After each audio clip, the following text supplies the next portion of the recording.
Allô Internet! Aujourd'hui, on se retrouve pour ma dernière vidéo du spécial Halloween. J'espère que ça vous a plu. C'était demandant. Il y en a qui m'ont dit « Pourquoi tu fais pas ça chaque semaine? » C'est sûr que si j'étais youtubeuse à temps plein, j'aurais probablement le temps de faire ça et bien plus. Mais en travaillant en temps plein dans une école, avec les corrections, après la maîtrise que je dois faire, après la maison, les chiens, le chum, c'est du travail à temps plein, là. Je suis comme contente que ça se finisse, malgré que j'ai aimé faire beaucoup de recherches sur les vidéos. Puis inquiétez-vous pas, là, j'ai plein de bons sujets qui s'en viennent après le spécial Halloween. D'après moi, ça va aller à la semaine prochaine. Je vais prendre un mini break pour cette semaine. Aujourd'hui, je vais vous parler de quelque chose que ça fait vraiment longtemps qu'on n'a pas entendu parler, les clowns terrifiants.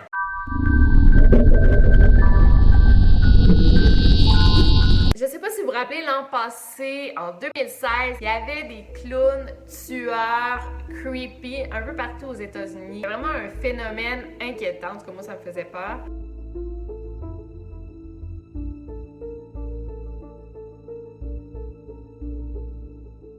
Ça a commencé à Caroline du Sud, qu'il y avait des clowns assez creepy qui se cachaient dans les bois puis invitaient les enfants à venir les rejoindre dans la forêt.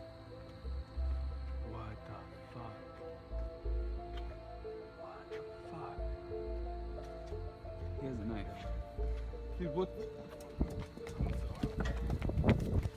Plus après, ça s'est comme répandu un peu partout. Puis en Californie, c'était assez intense. Il y avait des clowns partout qui faisaient freaker la population californienne.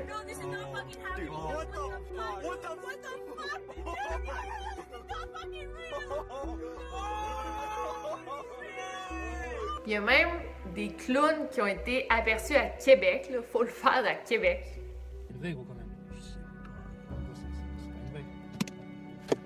Putain, il est malade.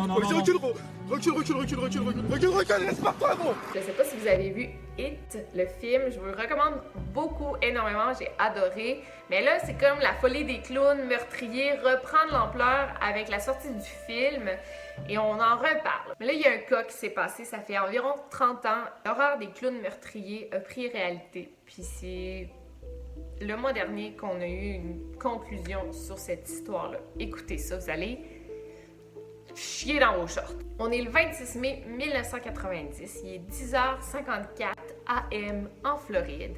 Et Marlene Warren est avec son fils. Ils prennent le petit déjeuner à la maison. La vie de Marlene a l'air d'aller assez bien. Ça fait 20 ans qu'elle est mariée avec le même homme, Michael Warren, et ils ont un fils de 21 ans qui s'appelle Joseph. Marlene est seule avec son fils, ils prennent le petit déjeuner et ils entendent sonner à la porte. Marlene va répondre et elle voit un clown avec une grosse perruque orange, un gros nez rouge et il y a des ballons dans les mains, dont une qui dit « You're the greatest », t'es la meilleure, et avec un bouquet de fleurs.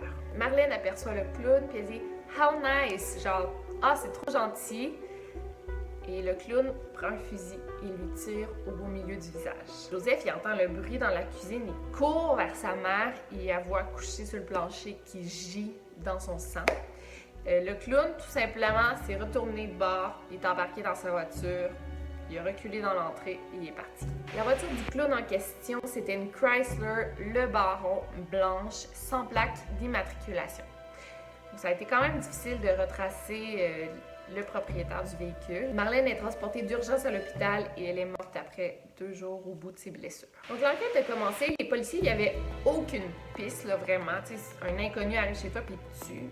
Ils ont découvert que la voiture blanche avait été aperçue dans le magasin de voitures usagées de Michael Warren, le mari. Ils ont découvert que la voiture blanche faisait partie du lot de voitures qu'ils vendaient. Et en fouillant un peu plus, il y avait des rumeurs que Michael avait une relation secrète avec une autre femme, une de ses employées du nom de Sheila Keane. En fait, en sachant cette histoire d'amour entre Michael et son employé, les policiers ont dit ça y est, c'est elle la suspecte, mais il n'y avait aucune preuve pour l'arrêter, donc l'histoire est tombée à plat. Un peu plus tard, on apprend que Marlene en question savait que son mari la trompait, même qu'elle a dit à sa mère « S'il y a quelque chose qui m'arrive un jour, c'est Michael qui l'a fait. » Donc là, ça amène des doutes sur l'innocence du mari en question. Mais il y avait un très bon alibi, il était à Miami, donc dans une autre ville en direction pour le casino au moment du meurtre, donc c'est pas lui qui aurait pu le faire. En découvrant que la voiture était vendue dans le magasin de Michael, Ils l'ont fouillé, ils ont trouvé un cheveu orange qui provenait d'une perruque de clown. Mais encore là, il n'y avait aucune preuve. Puis là, c'est ça, l'histoire est vraiment tombée à plat, on n'en a pas entendu parler. On sait qu'en 2002, Michael s'est remarié avec une femme du nom de Sheila King, donc son ancienne maîtresse. Ils se sont mariés, ils ont ouvert un restaurant ensemble dans le Tennessee. Et c'est vraiment... on n'en a pas entendu parler. En 2014, grâce aux incroyables avancées technologiques, ils ont pu réouvrir le dossier et ils ont analysé comme les ADN qu'il y avait et ils ont découvert, 27 ans après, que c'était Sheila qui avait tué Marlene depuis le début. Donc à l'âge de 54 ans, 27 ans après le meurtre, Sheila est accusée de meurtre au premier degré et elle est condamnée à la peine de mort. We learned it took 4 agencies to help make this very long-awaited arrest here in Wellington. This was a very memorable, shocking, and bizarre crime that happened in this Wellington community, a very quiet, exclusive community decades ago. That crime happened May 26th of 1990. The victim, Marlene Warren, opened her door to a person dressed as a clown carrying flowers and balloons. The clown handed over the items and shot Marlene in the face. C'est ça, les clowns, moi j'ai toujours eu un petit peu peur de ça. J'ai jamais vraiment trusté les clowns à 100%. Puis avec les clowns meurtriers, il y a beaucoup d'histoires. Là, tu regardes sur Wikipédia, clowns meurtriers, il y a tellement d'histoires qui sont arrivées, des jeunes qui se sont fait poignarder à mort. Même dans American Horror Story, il y a une saison qui est consacrée justement aux clowns meurtriers. C'est super bon.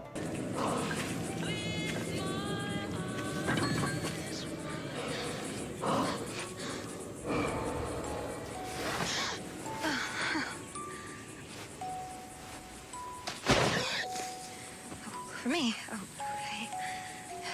Thank you. Ça conclut ma vidéo d'aujourd'hui. Elle était un petit peu moins longue, désolée. J'espère que vous avez aimé cette semaine. En tout cas, moi, oui, même si c'était beaucoup de job, j'ai adoré. Donc, on se revoit la semaine prochaine. N'oubliez pas de barrer vos portes, s'il vous plaît. Over and out.